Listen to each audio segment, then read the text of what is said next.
Private ఆసుపత్రులు సొంతంగా రక్షణ చర్యలు చేపట్టాలని సుప్రీంకోర్టు ఆదేశించింది. వైద్యుల భద్రత అంశంపై కేంద్ర ప్రభుత్వం తక్షణమే సమావేశం ఏర్పాటు చేయాలని ఉన్నత న్యాయస్థానం సూచించింది. ప్రభుత్వ ఆసుపత్రుల భద్రతపై ఒక మెకానిజం ఏర్పాటు చేయాలని ఆదేశించింది. కేసు తదుపరి విచారణను సెప్టెంబర్ 5వ తేదీకి వాయిదా వేసింది.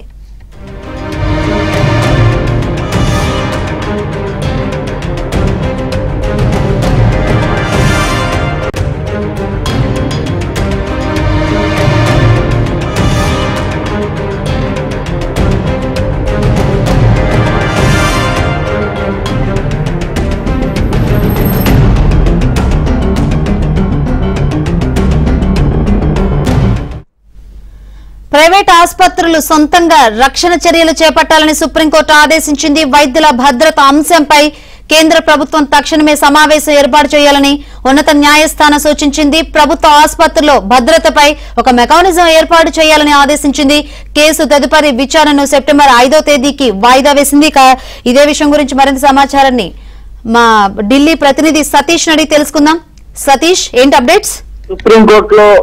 సుప్రీంకోర్టులో కోల్కతా సంబంధించిన హత్యాచార ఘటనలో సుదీర్ఘంగా వాదనలు కొనసాగే. ఉదయం నుంచి కూడా మధ్యాహ్నం వరకు కూడా వాదనలు సుదీర్ఘంగా జరిగాయి. అయితే ప్రైవేట్ ఆసుపత్రులు సొంతంగా రక్షణ చర్యలు చేపట్టాలని సుప్రీంకోర్టు ధర్మాసనం స్పష్టం చేసింది. వైద్యుల భద్రత అంశంపై కేంద్ర ప్రభుత్వం సమావేశం కూడా వెంటనే ఏర్పాటు చేయాలని కూడా ఆదేశాలు జారీ చేశారు. ఇక ప్రభుత్వ ఆసుపత్రుల్లో భద్రతపై ఒక మెకానిజం ఏర్పాటు చేయాలని కాసేపటి క్రితం సుప్రీంకోర్టు ప్రధాన న్యాయమూర్తి డివై చంద్రచూడ్ ధర్మాసనం స్పష్టం చేసింది.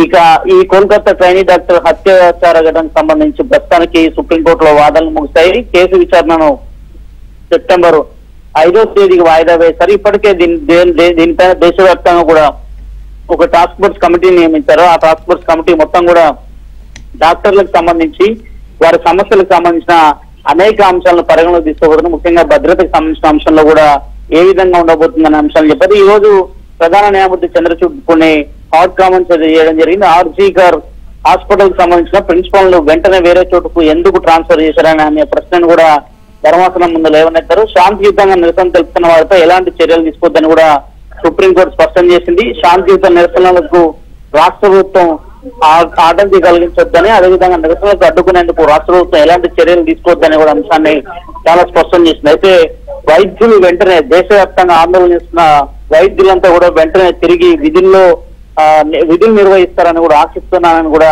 సిజే ధర్మాసనం స్పష్టం చేసింది. వైద్యుల సమస్యలను పరిష్కరించుకునేందుకు చర్యలు తీసుకుంటాము, అదేవిధంగా 14 గంటల తర్వాతకి ఎఫ్ఐఆర్ ఎందుకు నమోదు చేశారనే అంశాన్ని కూడా స్పష్టం చేశారు. ట్రైనీ డాక్టర్ చనిపోయిన వెంటనే ఎందుకు చర్యలు తీసుకోలేదు, అదేవిధంగా బెంగాల్ ప్రభుత్వం కావచ్చు, అదేవిధంగా పోలీస్ వ్యవస్థ పైన కావచ్చు, ఆర్జీఆర్ మాజీ ప్రిన్సిపల్ వ్యవహారం పైన కూడా సుప్రీంకోర్టు కొంత వారిపైన అసహనం వ్యక్తం చేసింది. ఇంత పెద్ద ఎత్తున ఘటన జరిగినప్పుడు ఎందుకు చర్యలు తీసుకోలేదన్న అంశాన్ని కూడా స్పష్టం చేయడం జరిగింది. ప్రస్తుతానికి కేసు విచారణ అయితే సెప్టెంబర్ 5వ తేదీకి